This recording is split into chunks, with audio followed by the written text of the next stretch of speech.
This is Ash Ketchum, and you're listening to Silph Radio.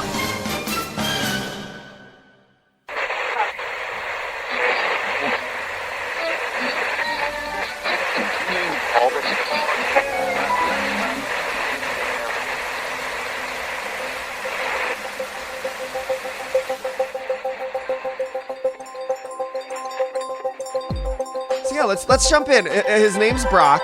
We'll start there. His Japanese name is Takeshi, which has 3 linguistic references in it. Takeshi means brave, and take can either mean bamboo or mountain peak. And then in addition to that, Takeshi Shudo is the head writer on the anime. Well, at least he was. And I think he still is, and he was the writer for the first 3 movies as well. So that's where the Takeshi comes from. And then, I don't know, his English name is pretty straightforward. It's Brock. It has rock and bro in it. I don't know if the bro is intentional, but I think it's notable. How fitting. I don't know, something interesting. According to Eric Stewart, the voice actor, his last name is Harrison. Huh. Yeah, I've heard Misty's last name is Williams and Brock's last name is Harrison. But, you know, the English, I think they make shit up as they go. So I don't know. I don't think it's really canon. Well, it's never been mentioned I've never heard Misty Williams. I'm looking that up right now. I should have known I had to Google the word Pokemon afterwards, or else I'm probably just going to get porn. That sounds like a porn star's name. As long as it's not Pokemon porn, because that might pop up too. No. You gotta be careful, man. You gotta be real careful. Beware Rule 34. Speaking of Google, if you Google Pokemon Brock, the first thing that comes up is Brock opens his eyes. I am not kidding. That is the first thing that pops up. Wake up, open your eyes, man. Yeah, it says her name's either Misty Williams or Misty Waterflower, but I haven't done enough research to find out why. But the Brock Harrison thing is never mentioned in any official sources. It's just something that Eric Stewart has confirmed.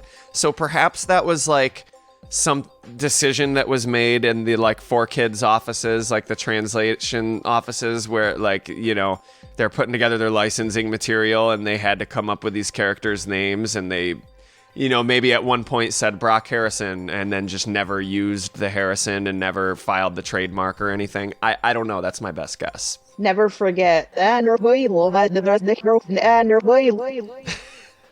Those are Briana's words, not mine. Actually, it was Eric Stewart's, but, you know. Do we ever find out Brock's last name when reference, like, didn't they, like, meet his dad at some point? Yes, but they never say a family name. Okay, so that wasn't a thing that came up there either. I was about to say maybe that would lead to it being canon, but if we don't find out, then we don't find out. She's like, how do you guys feel about last names in the Pokemon universe? I know that's a weird open-ended question. Andre's like, I don't, the look on his face reads like, you expect me to have feelings on this matter? That's exactly what I think. I'm like, you're lucky if I get feelings at all. Like, I experience 2 per 3 months. Do we throw a party when you get one? If it's a happy feeling, then yes. Oh, okay. Right cool. now, because of quarantine, no. Oh. I think adding the last names is kind of westernizing Pokemon, you know, like, you know, changing their names. Because it is definitely an anime, and, you know, the English version, it's kind of like what they did with, like, all the 90s animes. They gave them English names, you know? Right. So kids would understand better, I guess. I don't know. I love how they did that in Digimon, was they gave the entire cast of characters English names without changing their names. So, TK, his name was Takeshi or something like that. And then, Tai was Tai, Matt was Yamato, so it was short for Yamato. Izzy was short for Izunarmi or something. And I don't know, like, I think that's really cool how they took all the names that, like, Izunami or whatever his name was wouldn't work for American audiences, so they changed it to Izzy, which is just a shortened version. So you've got this interesting... Whereas in Pokemon, you've got to remember 2 different names, Kasumi and Misty, or Brock and Takeshi, Ash and Satoshi. In Digimon, it's the characters are all referred to as the same names, which is kind of cool. It's interesting how they shortened Ash's name so much too, like just to match the lip flaps. It's like, hey Ash, Ash, hey Ash. You know, they have to add like more. Oh. That's why they never just say Ash, because the lip flaps don't match, because Satoshi and Ash are like, that makes sense. Huge difference in syllables. Wow, somebody was not thinking when they made that decision. I bet there is a good chunk of people working for the anime that are constantly like, I would imagine that is a point of contention. Like, those fucking assholes for making us do all this work. Like, yeah. Right. I wouldn't have got a job translating anime if I wanted to work. But like with Brock, you know, Brock and Takeshi, like that's 2 syllables difference, you know? Yeah, I guess hey Brock kind of like, you know, it's just hey Brock, hey Ash, and that's kind of how they make up for it, you know? Because I know at the end of anime, they usually call someone San or Kun at the end of their name. And that's another difference in lip flaps. Like, yet another. You know, it's crazy. Takeshi-san. Yeah, 4 syllables as opposed to Brock, which is 1. Wow. Brock. Except now your mouth is moving like 4 times, so you almost look like one of those 1960s kung fu movies when you're trying to match up the syllables to the lips. Have you guys ever seen Kung Pao? Oh, God, yes. It is a classic. Okay, if you guys haven't seen Kung Pao, Steve Odekirk is phenomenal. He basically takes an old Chinese movie and he kind of like redubs over it. And there's like one scene where one of the guys is talking and his lips just keep moving. And then after like a minute, he goes, I don't know. It's like the same concept. Right. I haven't seen that movie since I was like 14, so I'm just going to withhold anything I have to possibly say about that movie until I have some adult context. It's a classic. It's a classic to me. Oh man. No, it's I think it was one of the old Shaw Brothers films. It was something in the 70s, definitely Chinese, but I don't remember which film it was because there was just a million of them in the 60s and 70s. But basically, yeah, that's the whole. I can definitely see how like Ash would be super different visually than Satoshi-san. Right. So I think, I don't know, the last names thing, there's just something that bugs me about it because it just seems to be so ubiquitous that there are characters who are known by one name. Like almost every character in the Pokemon world is known by only one name.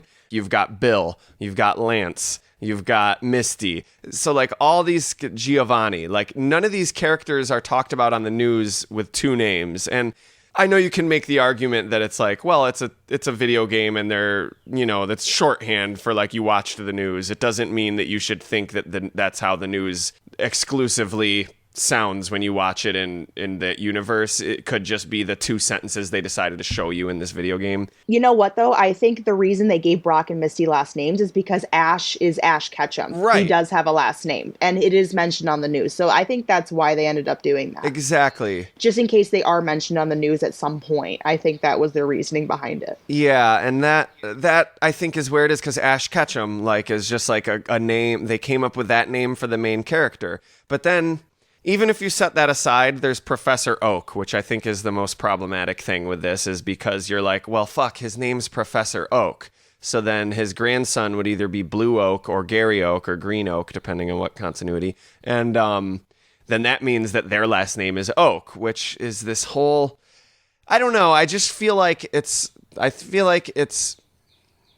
Thinking about last names in Pokemon is like thinking about a specific, like, concrete timeline in a long-running superhero franchise, you know? Like, saying that Batman has been operating for 5 years or that Captain America was frozen for X amount of years doesn't hold up that well, and I feel like the last names thing in Pokemon is similar to me, I guess. Yeah, I could see that.